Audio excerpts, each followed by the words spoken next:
Mr. President, Mr. Secretary General, fellow delegates, ladies and gentlemen,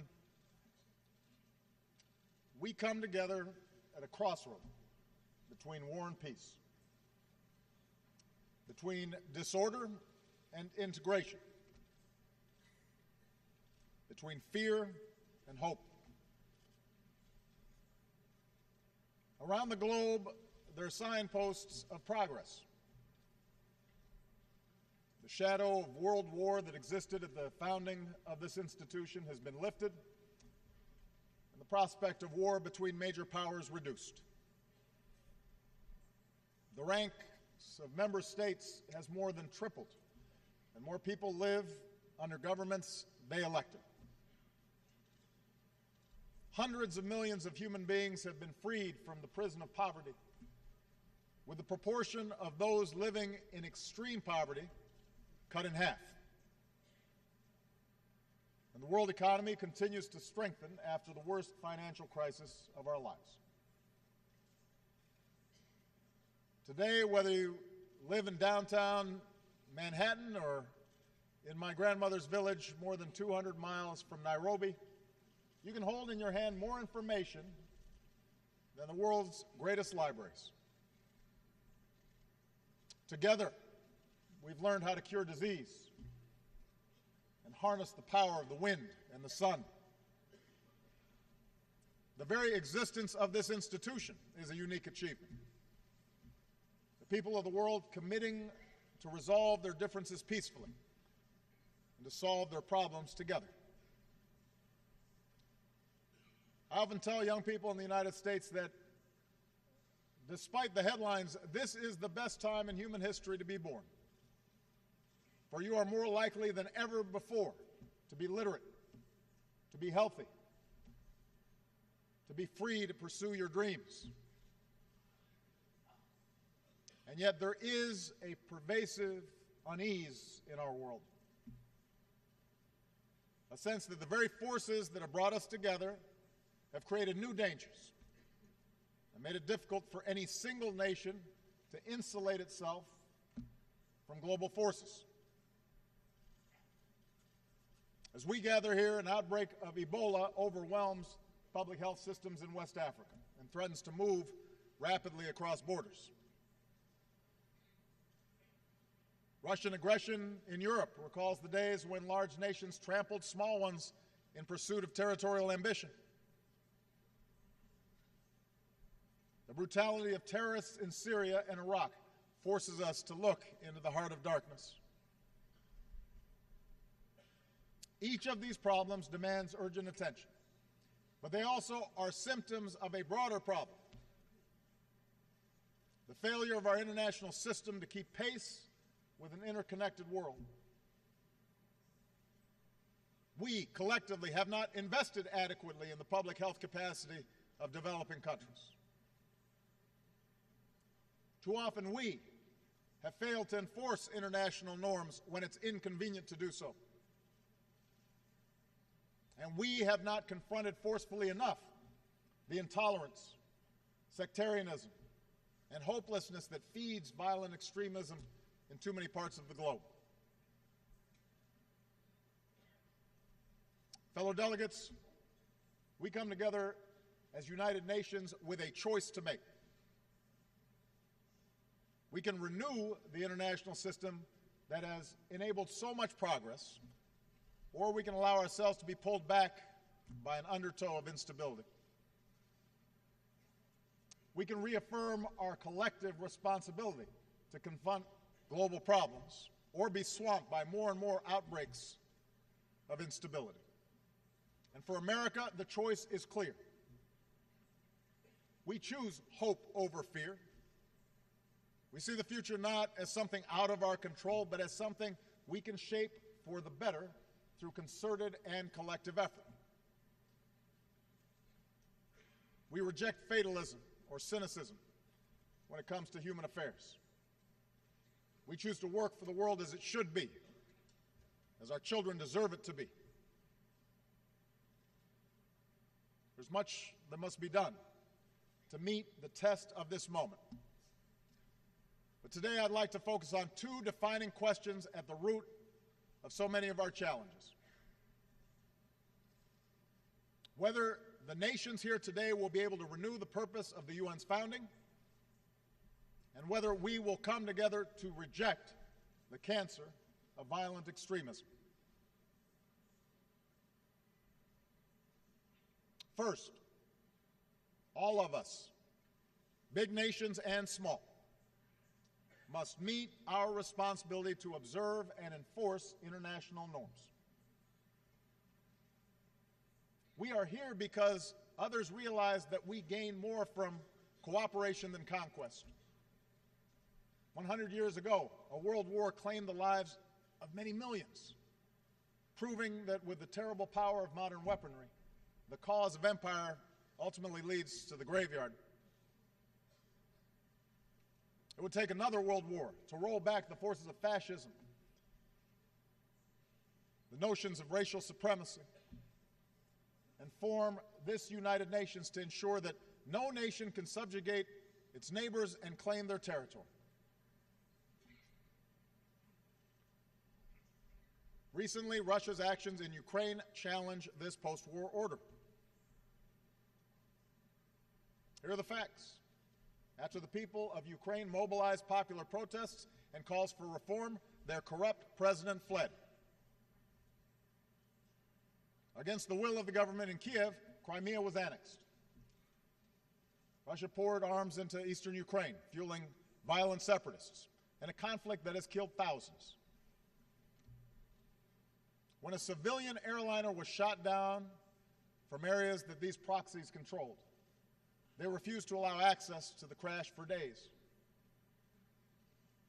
When Ukraine started to reassert control over its territory, Russia gave up the pretense of merely supporting the separatists and moved troops across the border. This is a vision of the world in which might makes right. A world in which one nation's borders can be redrawn by another, and civilized people are not allowed to recover the remains of their loved ones because of the truth that might be revealed. America stands for something different. We believe that right makes might, that bigger nations should not be able to bully smaller ones, and that people should be able to choose their own future. And these are simple truths, but they must be defended. America and our allies will support the people of Ukraine as they develop their democracy and economy. We will reinforce our NATO allies and uphold our commitment to collective self-defense. We will impose a cost on Russia for aggression, and we will counter falsehoods with the truth. And we call upon others to join us on the right side of history. For while small gains can be won at the barrel of a gun, they will ultimately be turned back if enough voices support the freedom of nations and peoples to make their own decisions. Moreover, a different path is available. The path of diplomacy and peace and the ideals this institution is designed to uphold. The recent ceasefire agreement in Ukraine offers an opening to achieve those objectives. If Russia takes that path, a path that for stretches of the post-Cold War period resulted in prosperity for the Russian people, then we will lift our sanctions and welcome Russia's role in addressing common challenges. After all, that's what the United States and Russia have been able to do in past years, from reducing our nuclear stockpiles to meeting our obligations under the Nuclear Non-Proliferation Treaty, to cooperating to remove and destroy Syria's declared chemical weapons. And that's the kind of cooperation we are prepared to pursue again, if Russia changes course.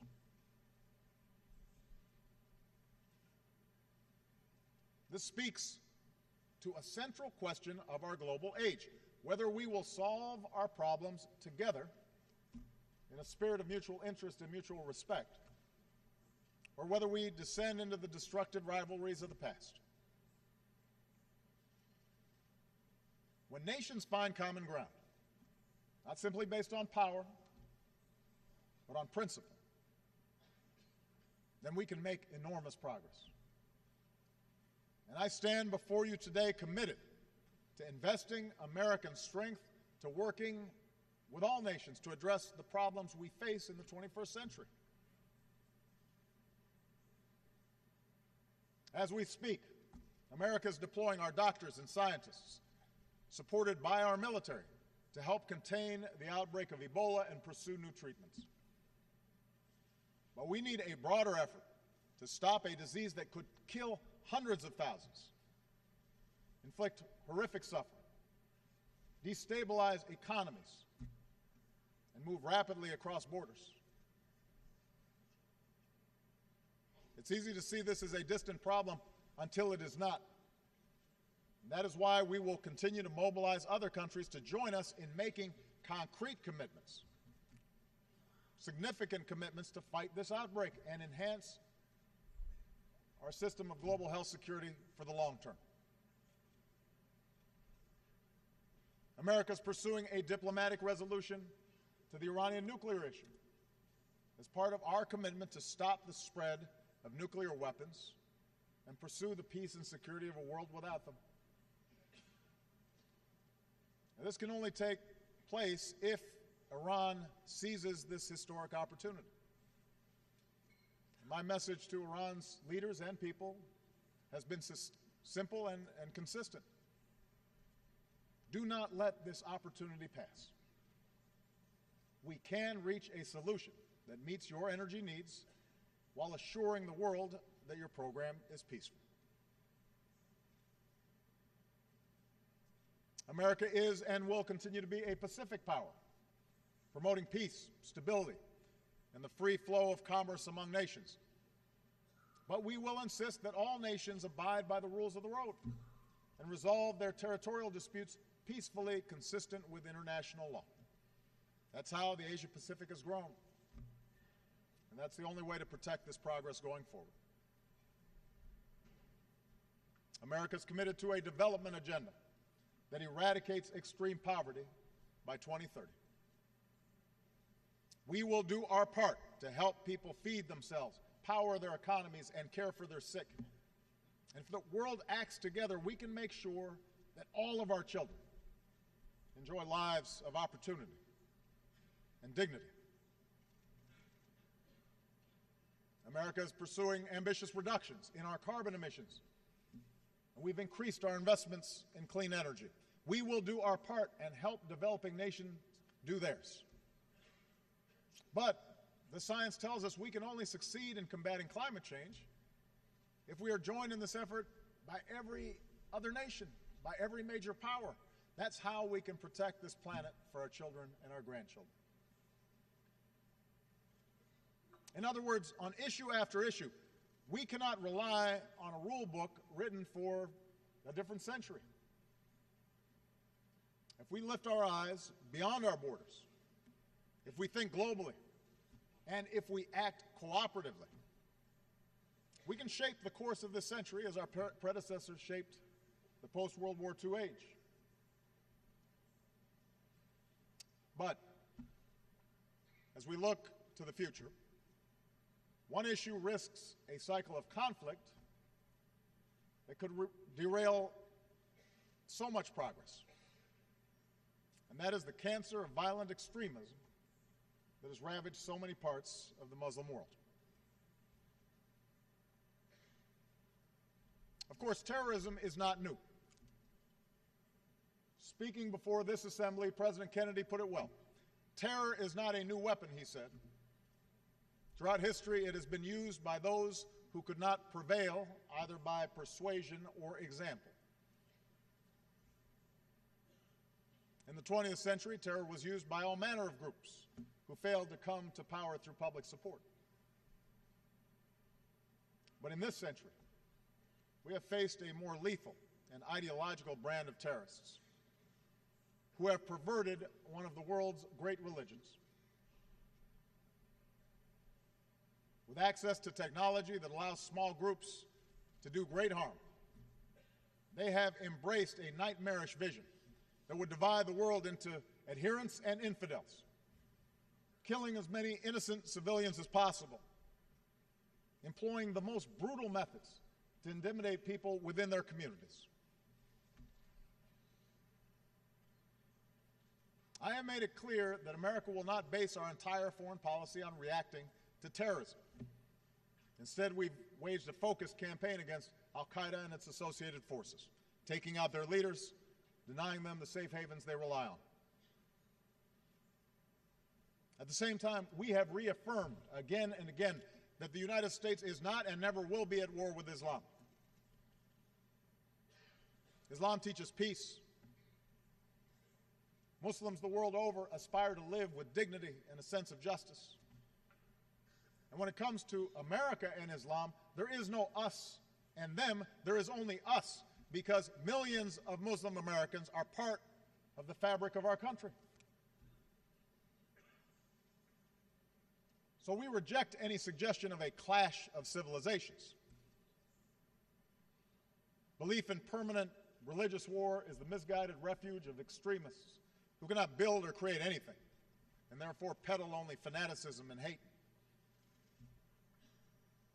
And it is no exaggeration to say that humanity's future depends on us uniting against those who would divide us along the fault lines of tribe or sect, race or religion. But this is not simply a matter of words. Collectively, we must take concrete steps to address the danger posed by religiously motivated fanatics and the trends that fuel their recruitment. Moreover, this campaign against extremism goes beyond a narrow security challenge. For while we've degraded methodically core al-Qaeda and supported a transition to a sovereign Afghan government, extremist ideology has shifted to other places, particularly in the Middle East and North Africa, where a quarter of young people have no job, where food and water could grow scarce, where corruption is rampant, and sectarian conflicts have become increasingly hard to contain. As an international community, we must meet this challenge with a focus on 4 areas.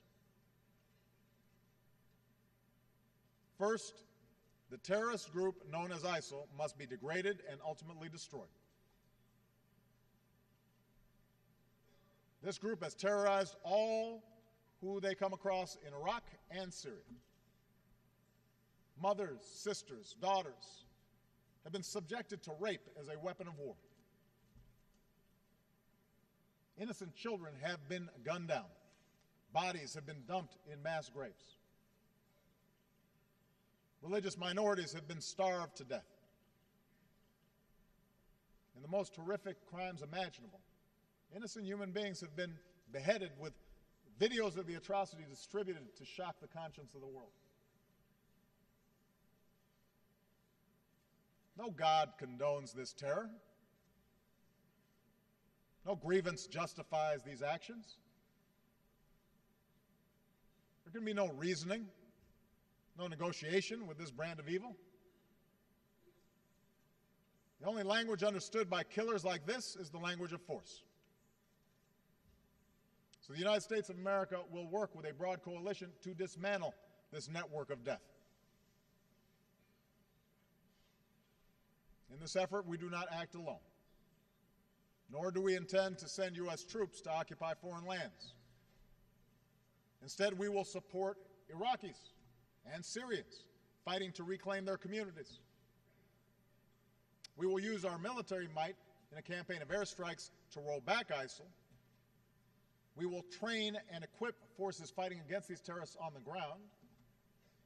We will work to cut off their financing and to stop the flow of fighters into and out of the region.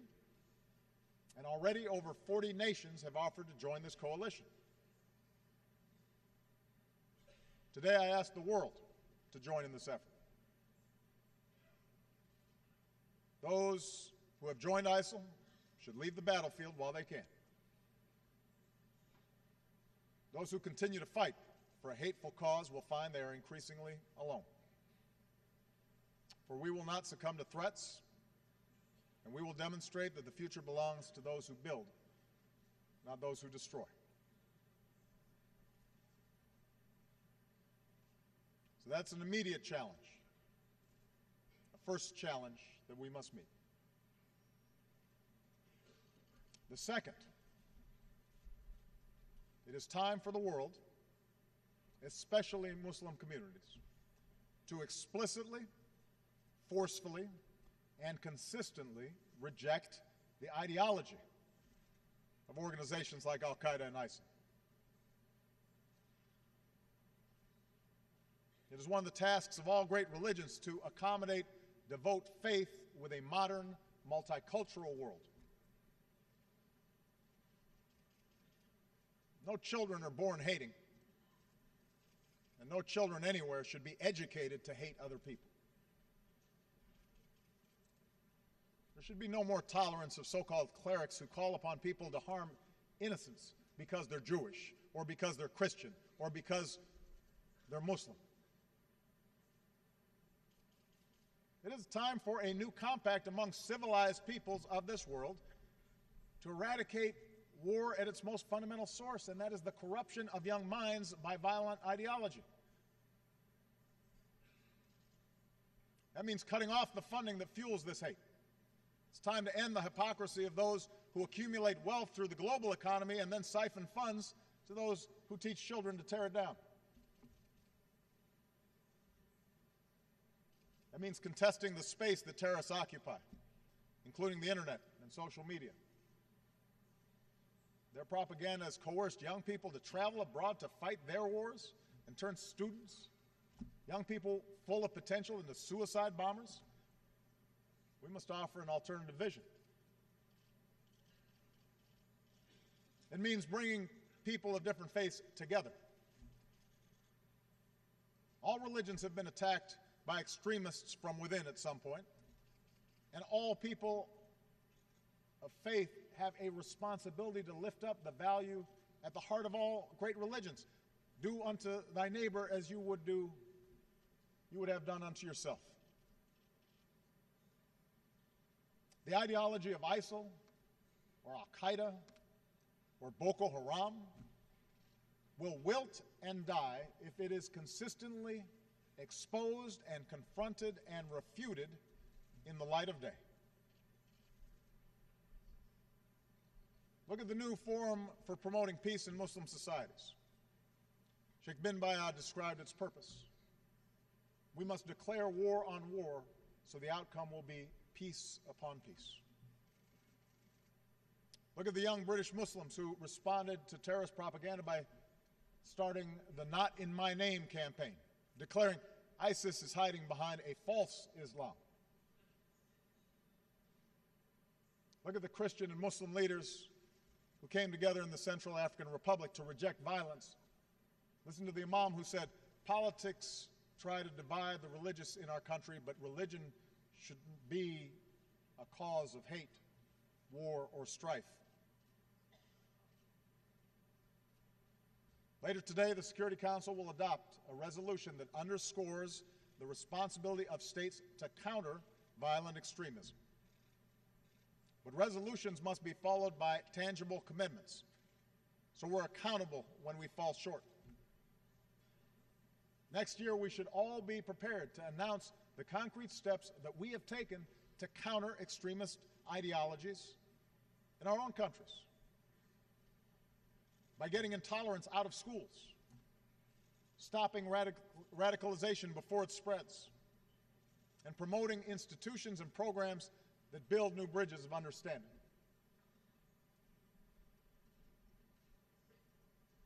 Third, we must address the cycle of conflict, especially sectarian conflict, that creates the conditions that terrorists prey upon.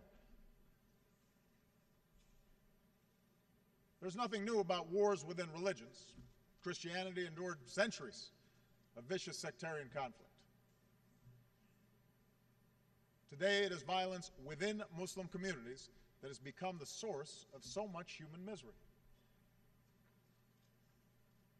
It is time to acknowledge the destruction wrought by proxy wars and terror campaigns between Sunni and Shia across the Middle East.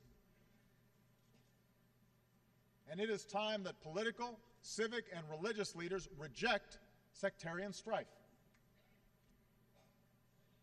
For let's be clear, this is a fight that no one is winning. A brutal civil war in Syria has already killed nearly 200,000 people, displaced millions. Iraq has come perilously close to plunging back into the abyss. The conflict has created a fertile recruiting ground for terrorists who inevitably export this violence.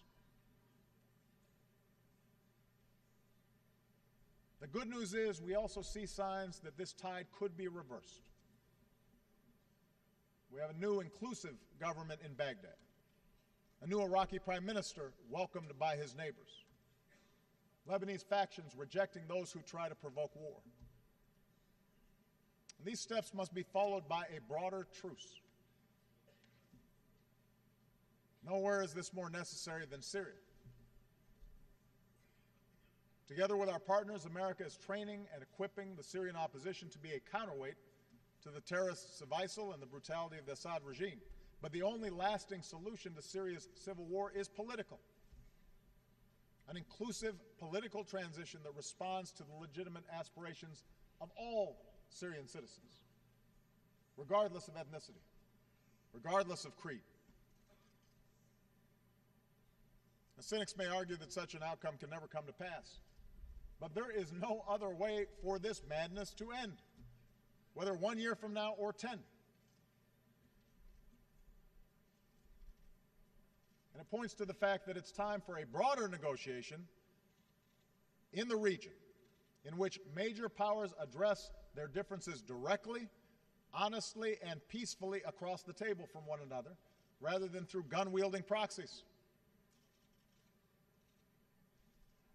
I can promise you, America will remain engaged in the region, and we are prepared to engage in that effort. My fourth and final point is a simple one. The countries of the Arab and Muslim world must focus on the extraordinary potential of their people, especially the youth. And here I'd like to speak directly to young people across the Muslim world. You come from a great tradition that stands for education, not ignorance, innovation, not destruction, the dignity of life, not murder. Those who call you away from this path are betraying this tradition, not defending it. You have demonstrated that when young people have the tools to succeed, good schools, education in math and science, an economy that nurtures creativity and entrepreneurship, then societies will flourish. So America will partner with those that promote that vision. Where women are full participants in a country's politics or economy, societies are more likely to succeed. And that's why we support the participation of women in parliaments and peace processes, schools, and the economy. If young people live in places where the only option is between the dictates of a state or the lure of an extremist underground, then no counterterrorism strategy can succeed. But where a genuine civil society is allowed to flourish, where people can express their views and organize peacefully for a better life, then you dramatically expand the alternatives to terror. And such positive change need not come at the expense of tradition and faith. We see this in Iraq, where a young man started a library for his peers. We link Iraq's heritage to their hearts, he said, and give them a reason to stay. We see it in Tunisia, where secular and Islamist parties worked together through a political process to produce a new constitution. We see it in Senegal, where civil society thrives alongside a strong democratic government. We see it in Malaysia, where vibrant entrepreneurship is propelling a former colony into the ranks of advanced economies. And we see it in Indonesia, where what began as a violent transition has evolved into a genuine democracy. Now, ultimately, the task of rejecting sectarianism and rejecting extremism is a generational task, and a task for the people of the Middle East themselves. No external power can bring about a transformation of hearts and minds. But America will be a respectful and constructive partner. We will neither tolerate terrorist safe havens nor act as an occupying power. We will take action against threats to our security and our allies while building an architecture of counterterrorism cooperation.